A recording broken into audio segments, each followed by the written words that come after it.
сегодняшнего дня Украина прекратила импорт электроэнергии из России. Об этом сообщила пресс-служба государственной компании «Укрэнерго». Теперь потребности Украины в электроэнергии обеспечиваются за счет собственных мощностей. Это связано с включением третьего энергоблока Ровенской атомной электростанции. Ранее именно необходимостью импорта электричества из России объясняли поставки энергии из Херсона в Крым.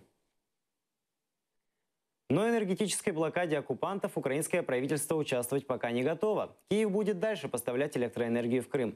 Об этом заявил министр энергетики и угольной промышленности Владимир Демчишин, отвечая на вопрос председателя Меджлиса крымско-татарского народа Рифата Чубарова.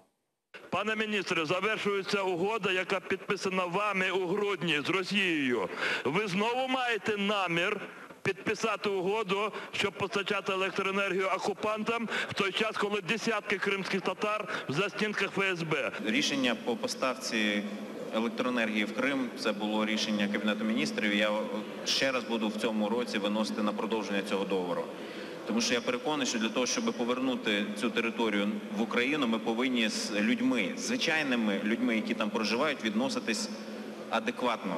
Чому? Тому що всі ті, про кого ви говорите, в них є свої генератори. Вони не будуть ніяким чином залежати від того, чи ми поставляємо, чи не поставляємо. А люди в лікарнях, які на підтримці, які в ліфтах будуть, вони всі мають генератори.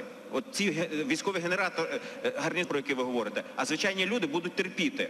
Тому до тих пір, поки не буде прийнято політичне рішення, ми будемо виконувати свої зобов'язання. Дякую.